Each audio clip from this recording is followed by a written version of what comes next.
지금 우리가 계속해서 잠언서를 매일 읽고 계신 줄로 믿습니다. 믿어도 될까요? 매일 읽게 돼 있습니다. 31장까지 이번 토요일 날 끝나게 되는데 오늘은 24장을 가지고 주일 설교로는 마지막으로 여러분들과 나누게 되는데 지혜에 대한 말씀이에요. 근데 오늘은 악인, 행악자, 원수 이런 단어가 1절부터 6절 사이에 많이 나오고 있습니다. 악한 사람이라고 하는 거죠. 우리가 죄인이라는 말 참 많이 씁니다. 근데 악인이라는 말을 오늘 쓰고 있어요. 죄인과 악인을 한번 구별을 해본다면 죄인은 어떤 보편적인 넓은 의미로 우리는 죄인입니다. 누구나 다 그 고백하고 예수님께서 죄인을 위해서 십자가에 달려도 돌아가셨습니다. 이렇게 고백하고 있어요. 우리는 다 죄인이에요. 근데 악인은 좀 더 구체적으로 다른 사람을 해치는 사람입니다. 그래서 죄와 악을 구별하다면 죄는 하지 말아야 될 것을 하는 것이라고 말할 수 있고, 악은 하지 말아야 될 것 중에서도 다른 사람을 해롭게 하는 것을 악이라 할 수가 있어요. 개인과 공동체를 파기하고 힘들게 하는 것, 이 악입니다.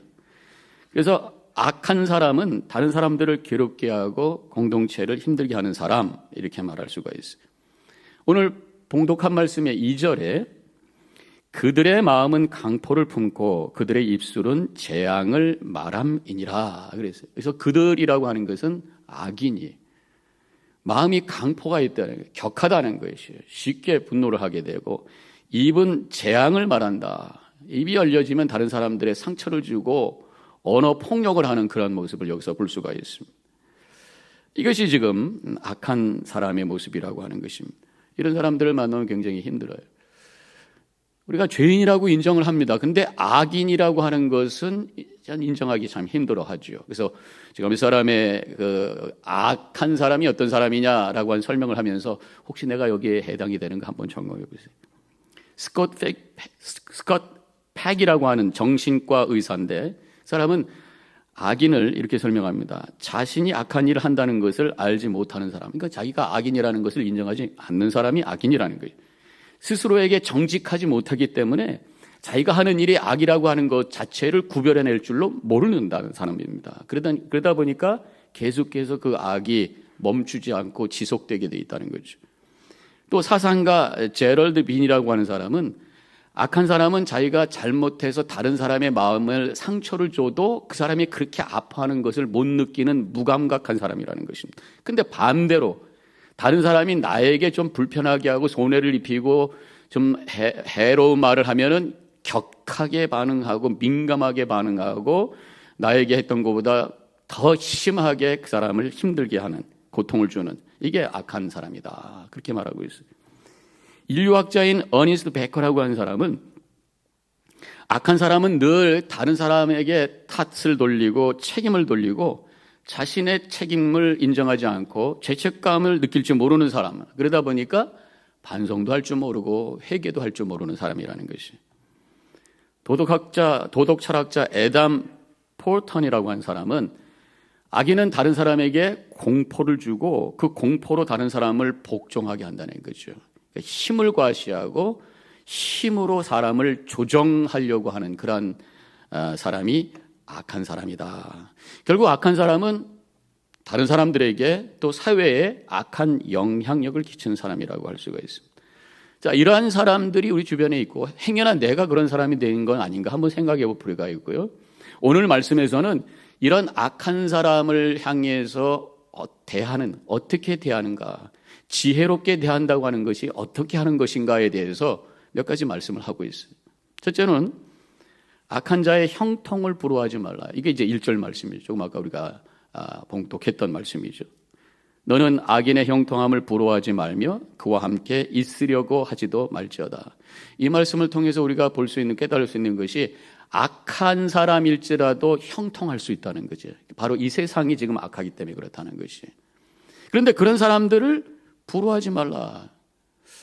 뭐 악한데 형통한다, 아이 부러워 이런 생각은 안 갖겠죠. 그런데 우리 마음속에 은근히 슬쩍 내가 예수님 믿고 열심히 말씀대로 산다고 하는데도 지금 별로 잘 되는 것 같지 않은데, 저 사람은 악하게 사는데도 저렇게 잘 먹고 잘 살고 형통하는 것을 보면서 왜 그런 거지? 내가 굳이 이렇게 살아야 돼?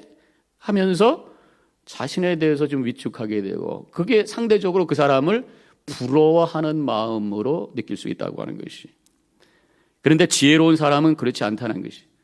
지혜는 현재의 현상만 보는 사람이 아니라 미래를 보는 눈을 가졌기 때문에 그러한 악한 사람이 지금 형통할지라도 결국에 그 사람이 어떤 모습이 될 것이라고 하는 것을 알기 때문에 부러워하지 않는다는 것이죠. 자, 잠깐 말씀을 홀드한 다음에 오늘 말씀에 단어가 나오는데 명철, 지혜, 지식, 이 세 가지가 3절, 4절에 나오고 있어요. 그걸 잠깐 구별을 할 필요가 있습니다. 제가 3주 전 잠언서를 시작하면서 지혜와 지식에 대해서 구별할 때 여러 가지 말씀을 드렸습니다만은 시제로 구별을 했어요. 지혜는 미래적인 것이고 지식은 좀 과거적인 것이다. 그렇다면 여기서 명철을 얘기한다면 그것은 현재적으로 얘기할 수가 있어요. 그게 무슨 말씀인가? 이 지식이 과거적이라고 하는 것은, 지식은 뭡니까? 내가 지금까지 배워온 거, 지금까지 나의 삶에서 경험한 거를 종합한 것이 지식이라고 할 수 있어요. 이게 과거적인 거예요. 과거를 생각하는 거고. 그런데 이 지식이라는 것이 내가 배우고 나의 경험이기 때문에 결국 초점이 나라고 하는 것에 둘 수가 있어요. 그러다 보니까 지식이 많은 사람들이 교만할 수가 있어요.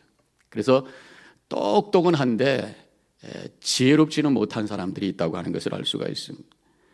어떤 사람은 이 지혜와 지식을 구별하면서 지식이 많은 사람을 든 사람 이렇게 말하고 있고 지혜로운 사람을 된 사람 이렇게 얘기를 하고 있어요.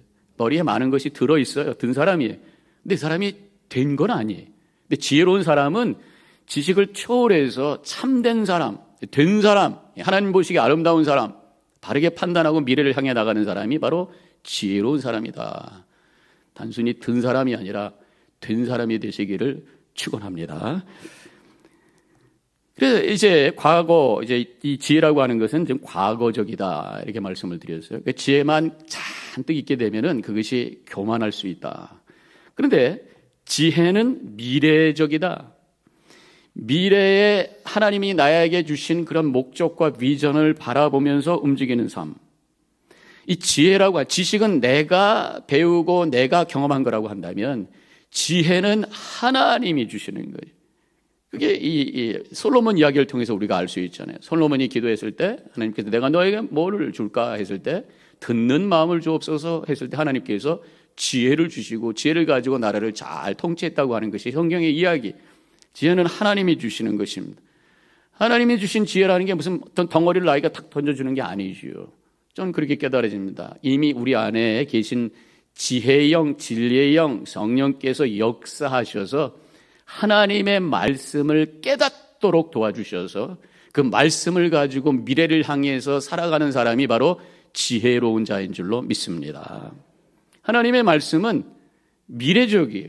구약, 신약, 언약이라는 표현도 있고 약속도 있어요. 성경을 보면 늘 미래에 대한 약속이 있어요. 하나님의 말씀은 시간과 공간을 초월하는 그런 영원한 말씀이기 때문에 하나님의 말씀을 붙드는 자는 현재에 머무르지 않고 과거에 얽매이지 않고 미래의 소망과 비전을 가지고 하나님이 부르신 목적을 향해서 살아가는 열정적인 사람인 줄로 믿습니다. 미래를 바라보면서 현재를 바르게 판단하는 사람, 이게 바로 지혜로운 사람이라는 거예요. 죄의 값은 사망이라는 하나님의 말씀을 우리가 알고 있어요. 그렇기 때문에 이런 말씀을 붙들고 미래를 향해 걸어가는 사람은 거룩을 향해 판단하면서 걸어가게 되고요. 모든 것을 합력하여 선을 이루신다는 하나님의 말씀을 붙들고 있는 사람, 지금 여러 가지 도전이 있고 어려움이 있어도 하나님의 선이라고 하는 아름다운 그림의 한 퍼즐이라고 하는 것을 고백하며 인내하면서 기다릴 수 있는 능력을 갖게 되는, 이게 바로 지혜라고 하는 게 미래적인 거예요. 명철이라고 하는 것은 그렇게 되면 현재적, 지금 상황을 바라보면서 깨닫고 판단하는, 어떤 면에서 보면 처세술이라고 할 수 있어요.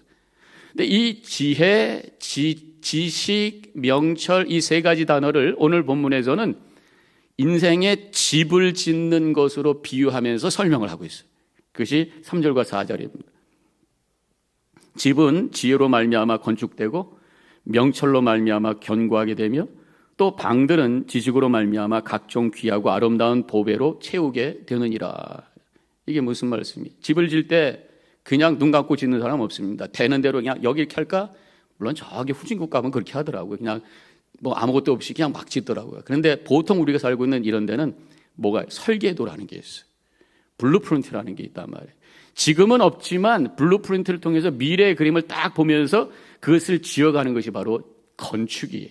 우리 인생도 마찬가지입니다.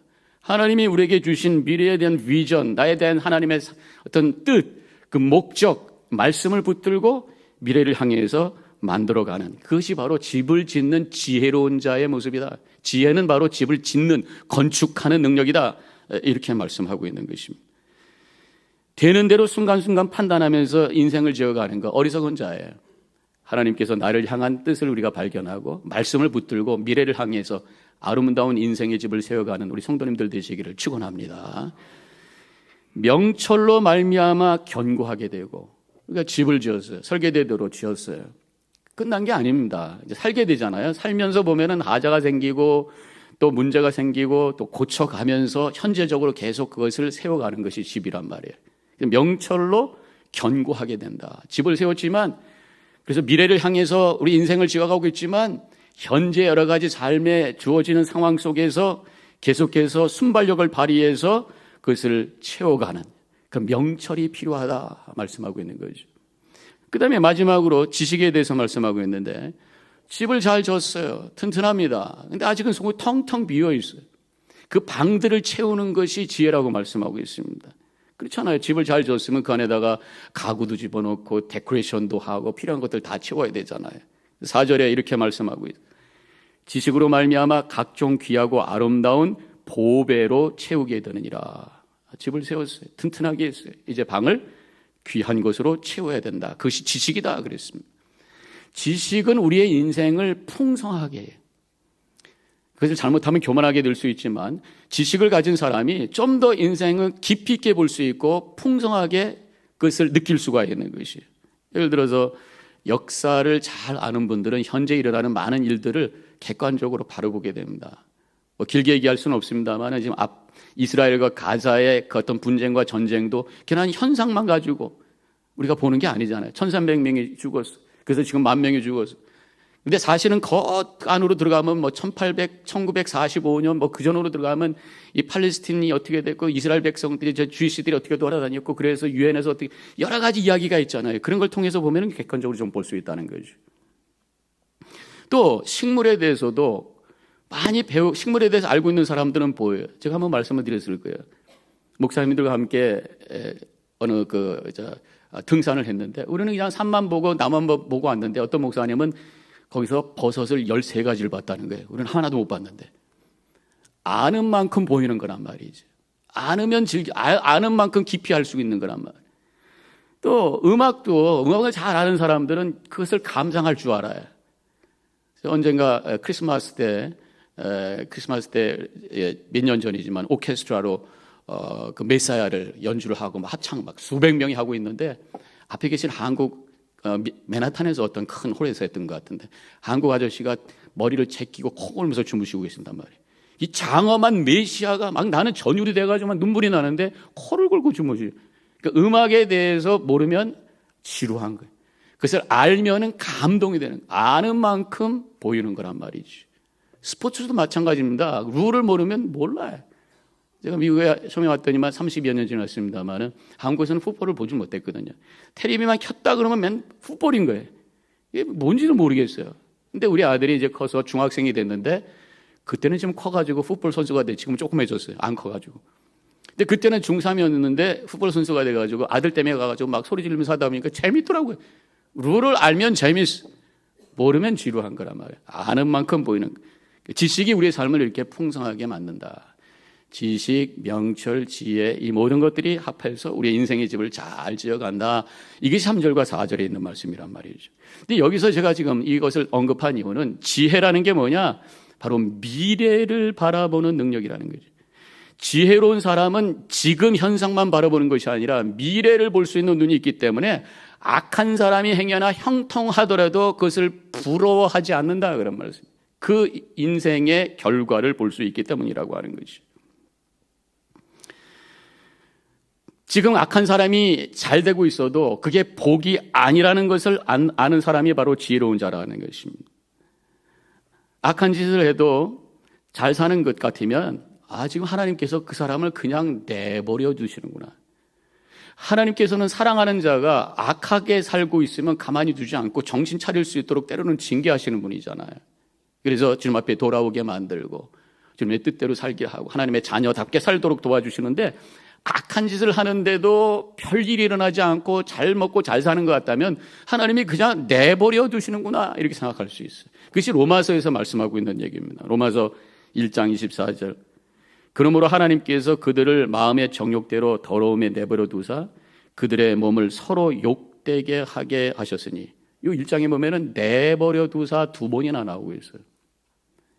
하나님께서 아무 일 하지 않고 내버려 두는 것이 더 큰 심판이고 결국 큰 심판 속으로 흘러가고 있는 그런 모습이라고 하는 것입니다. 그래서 악한 자가 별일 없이 잘 되고 있는 것이 어떤 면에서 보면은 영적으로는 불행한 모습이다 생각하면서 안타까운 마음으로 그를 위해서 오히려 기도할 수 있는 사람이 지혜로운 자인 줄로 믿습니다.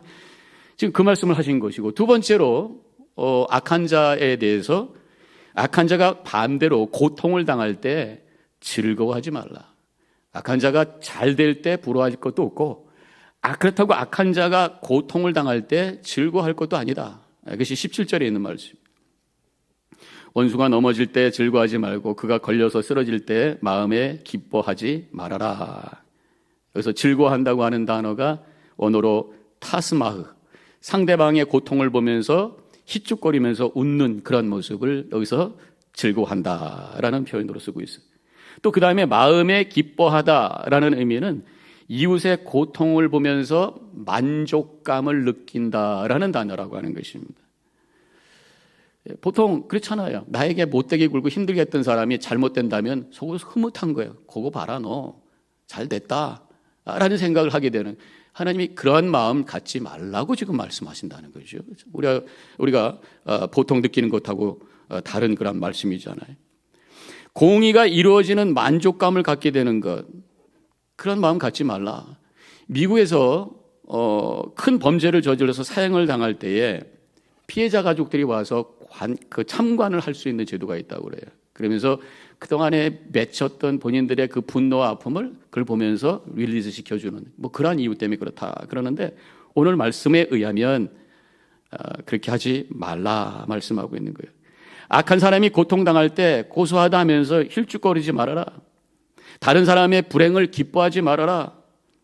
그런데 가만히 보면 우리 인간의 죄성 중에 하나가 다른 사람의 실패와 불행을 은근히 즐기려고 하는 마음이 있다는 것이에요. 그래서 우리가 통상 하는 말이 남의 행복, 남의 불행이 나의 행복이다라는 말이 있다는 것이에요.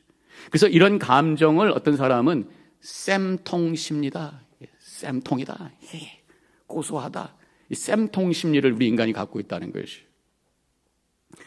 그것을 전문 용어로는 샤덴 프로이데라고 하는 말을 쓰는데, 이거 독일어입니다만 이게 심리학 언어이기 때문에 그대로 썼는데요. 이 샤덴이라고 하는 것은 데미지, 왜곡됐다라는 말이고, 프로이데라고 하는 것은 joy, 그래서 왜곡된 기쁨, 다른 사람의 불행을 보면서 기뻐한다고 하는 것이 왜곡된 기쁨이라고 하는 것이. 그래서 17절에서는 이런 감정이 옳지 않다고 말씀하고 있어요. 힘들어하고 고통하는 사람들을 보면서 우리가 때로는 동정하는 마음을 갖는데, 행여나 그 동정심 속에 샤덴 프로이데가 있는가 한번 우리가 생각해 볼 필요가 있다고 하는 것이에요. 우리가 악한 사람이 고통당하면 당연하다고 생각할 때가 있습니다. 그럼에도 불구하고 샤덴 프로이데를 갖지 말라. 이게 오늘 본문의 말씀인 것입니다. 왜? 어떻든 그 사람도 하나님의 형상대로 지음받은 존재고, 그래서 인간이 아무리 악하더라도 인간이라는 존재 그 자체는 가치가 있다고 인정하는 것이 하나님의 마음이고, 그것이 하나님을 믿는 자의 고백이라고 하는 것입니다. 그 사람이 아무리 악해도 그를 위해서도 예수님께서 십자가에 달려 돌아가셨다고 하는 것을 복음적으로 우리가 고백하는 것이 바로 예수 믿는 자의 고백이라고 하는 것이에요. 더 나아가서 심판자는 내가 아니라 하나님이라고 하는 것을 고백할 때에 그런 마음을 내려놓을 수가 있다고 하는 것입니다. 그 사람이 악해요. 내가 심판해야지 했을 때 그 사람이 다치거나 그 사람이 잘못되면 고소하고 기분이 좋은 거예요. 내가 심판하려고 했을 때.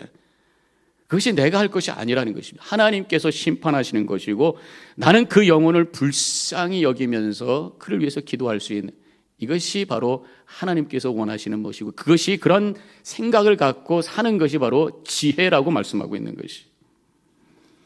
로마서 12장 19절 20절에도 이렇게 말씀하셨잖아요. 내 사랑하는 자들아, 너희가 친히 원수를 갚지 말고 하나님의 진노하심에 맡기라. 기록되었으되 원수 갚는 것이 내게 있으니 내가 갚으리라고 주께서 말씀하시니라. 내 원수가 줄이거든 먹이고 목마르거든 마시게 하려. 그리함으로 내가 숯불을 그 머리에 쌓아 놓으리라. 그랬어요. 하나님께서 원수 갚아주시는 거고 하나님께서 심판하시는 것이고, 아무리 그 사람이 나에게 힘들게 할지라도 그 사람이 힘들어하고 배고프고 줄이고 있다면 가서 먹여주라 라고 말씀하시는 것이 바로 성경 말씀인 것입니다. 하나님은 이렇게 우리가 샤덴 프로이데를 하지 말라, 그것을 기뻐하지 않는다고 분명히 말씀하셨어요. 그래서 18절에는 여호와께서 이것을 보시고 기뻐하지 아니하사 그의 진노를 그에게서 옮기실까 두려우니라. 그래서 너에게 그 진노가 갈 수도 있다, 그런 말씀으로 우리에게 경고를 하고 있는 말씀이 바로 18절입니다. 또 한 가지, 악한 자에 대해서 그럼 우리가 어떻게 될 것인가? 분개도 하지 말라. 부러워하지도 말고, 그 사람이 고통당한다고 즐거워할 것도 아니고, 악한 자를 향해서 분개하지도 말라. 19절에서 그렇게 말씀하고 있어요. 행악자 때문에 분개하지도 말고 악인을 시기하지도 말라. 자, 이게 참 무슨 말씀인가? 1절에서는 부러워하지 말라, 여기서는 분노하지 말라. 사실 나에게 힘들게 했던 악한 자가 형통할 때에, 1절로 다시 돌아가 보면 악한 자가 형통할 때 처음으로 느끼는 감정은 사실은 어떤 면에서 보면 분노예요. 아니, 저 사람 악한데 왜 잘 살아? 나에게 이렇게 힘들게 해놓고 저 사람 다리 펴놓고 저렇게 잘 먹고 잘 살아? 불공평합니다. 하나님, 화가 나는 거예요. 화가 나는 거예요. 근데 이 처음에 분노지만 그러다 시간이 흐르면서 은근히 나도 알지 못하는 사이에 부러워지게 될 수 있다고 하는 것입니다. 부러워지게 되면은 그 사람을 닮으려는 마음이 생기게 된다는 것입니다. 저렇게 악하게 살아도 잘 살고 있으니 내가 열심히 살아서 뭐 할 건가? 적당히 살아야지. 모두가 서울로 가면 되는 거지. 이런 생각이 들 수 있다는 것입니다. 처음에는 분노로 시작했다가 나중에는 그 사람을 닮아가고 있다는 거예요. 악한 사람을 바라보면서 분노하고 있다가 나중에는 나도 그러한 모습을 닮아갈 수가 있다는 것입니다. 그래서 우리가 이런 얘기가 있잖아요. 며느리가 시어머니를 욕하다가 자기도 닮아간다는 거죠. 우리 시어머니 맨날 이렇다고 다른 사람에게 흉보고 미워하고 욕했어요. 근데 며느리가 들어오니까 똑같이 그 며느리를 힘들게 하는 것이 그 사람이라는 거예요. 욕하면서 닮아간다는 말이 있다고 하는 것이죠. 미워하면서 닮아가고, 그 사람에 대해서 미워하고 욕하는 감정도 내 생각과 내 마음에 영향을 주는 에너지란 말이에요. 그 사람에 대해서 그만큼 내가 생각한다는 것입니다. 그래서 나도 알지 못하는 사이에 그 사람을 닮아갈 수 있다고 하는 것이에요. 그래서 오늘 말씀을 통해서 하나님께서 악인에게도 분을 품지 말라고 하는 것이, 반응하지 말라. 그 사람의 영향력이 너에게 미치지 못하게 하라, 그런 말씀. 그 사람에 의해서 내 감정이 상하고 그 사람에 의해서 내 인격이 변하는 그런 어리석은 삶을 살지 말라. 그것이 바로 오늘 주시는 말씀이라고 하는 것입니다. 그렇다고 악한 사람을 바라보면서 잘했다, 옳다, 이것도 어리석은 거, 말이 안 되는 거죠. 24절에서 악인에게 내가 옳다 하는 자는 백성에게 저주를 받을 것이고, 말도 안 된다, 그런 말씀이. 필요하다면 지혜롭고 덕스럽게 충고하라고까지 말씀을 하십니다. 26절에 적당한 말로 대답함은 입맞춤과 같으니라. 세번역서에는 바른 말을 해주는 것이 참된 우정이다. 그래서 때로는 잘못하는 사람, 못된 사람을 향해서 뭔가 깨우쳐 줄 수 있도록 바른 말, 충고를 해줘야 되는데, 그 충고가 잘못하면 그 사람에게 정죄하는 말로 드리게 되고 결국 더 큰 갈등을 만드는 결과를 가져오게 된다는 거죠. 그래서 충고도 지혜롭게 해야 된다는 것입니다. 그래서 제가 충고하는 방법, 샌드위치법이라고 하는 것을 말씀을 드렸던 적이 있었는데, 내가 충고할 얘기가 여기 있다면 양쪽에다 그 사람을 격려해주는 말을 붙여라는 거죠. 인정해주고 칭찬해주고 충고해주고 마지막으로 또 칭찬해주고, 그러면서 그에게 충고가 들어갈 수 있도록 해주는 것. 영양가 있게 맛있게 그것을 먹으면서 충고가 그 속에 들어갈 수 있도록 하는 거죠. 충고가 정죄되지 않도록, 미워한다는 메시지가 되지 않도록, 잘못하면 상처가 되고 싸움이 되게 된다고 하는 거죠. 자, 그러면 악한 자가 형통할 때 부러워하지 말고, 악한 자가 고통당할 때 좋아도 하지 말고, 악한 자를 바라보면서 붕괴도 하지 말고, 아무것도 하지 말라는 겁니까? 오히려 하나님께서는 그 악한 자를 바라보면서 좀 더 긍정적으로 파저티브한 마음으로 다가가라고 우리에게 말씀하시는데, 바로 오히려 악한 자를 보면서 교훈을 받으라, 그렇게 말씀하고 있어요. 32절에 내가 보고 생각이 기뻤고 내가 보고 훈계를 받았노라. 악한 자를 바라보면서 내가 오히려 훈계를 받았다, 그렇게 고백을 하고 있는 말씀이죠. 여기서 악한 모습은 게으름으로 나옵니다. 33절에 보니까 내가 좀 더 자자, 좀 더 졸자, 손을 모으고 좀 더 누워 있자 하니, 게으름을 보고 게으른 자를 보면서 내가 오히려 교훈을 받고 내가 그런 모습은 아닌가 이렇게 살펴보라는 거예요. 성경에는 게으름도 죄로 나오죠. 그래서 달란트 비유에서 10달란트 흙에 묻었다가 가져온 사람에게 악하고 게으른 종아 쫓아내라 그러면서 악한 자로 취급하는 것을 보게 돼요. 성도는 게을러서는 안 됩니다. 하나님이 주신 우리의 인생 열심히 최선을 다해 하나님의 거룩한 뜻을 위하여 살아가는 것이 하나님을 믿는 지혜로운 자의 삶의 모습인 줄로 믿습니다. 게으른 사람 보면서 혹시 내 안에 게으름이 있는가? 교만한 사람을 봅니다. 저 사람 왜 교만해? 하기 전에 혹시 내 안에 교만한 것은 없는가? 누군가의 말에 의해서 내가 상처를 받았어요. 행여나 내 말이 다른 사람에게 상처를 주지는 않는가? 교훈의 기회로 만들어봐라. 성경에서는 그렇게 말씀하고 있는 거예요. 이것이 바로 지혜로운 자라고 하는 거죠. 반면교사라는 게 있습니다. 반대면으로 가르치는 교사라는 거죠. 부정적인 것을 통해서 가르쳐주는 교사. 못된 사람, 또 삶의 여러 가지 어려운 사건도 반면교사로 만들어서 우리가 그것을 반면교사로 만들 수 있는 그 능력이 바로 지혜라고 하는 것이에요. 지혜로운 자는 인생의 모든 것을 통해 교훈을 얻고 그것이 나의 삶의 성장의 밑거름으로 만들 수 있는 능력을 가진 자인 줄로 믿습니다. 힘든 사람, 힘든 일 속에서도 지혜를 찾아 하나님의 뜻을 이루는 삶을 사는 것, 이게 지혜로운 거예요. 모든 것이 합력하여 선을 이루시는 하나님을 믿고 미래를 향해 나가는 자. 앞으로 한 주간도 여러 일들이 우리에게 일어날 수도 있어요. 거기에 묶이는 자가 아니라, 거기에 그저 반응하고 마는 자가 아니라 그 모든 것을 통해서 주시는 하나님의 메시지를 듣고 교훈으로 삼아서 믿음 안에 성장하는 지혜로운 자로 살아가는 우리 모든 성도님들이 되어주시기를 주님의 이름으로 간절히 축원합니다. 기도하겠습니다.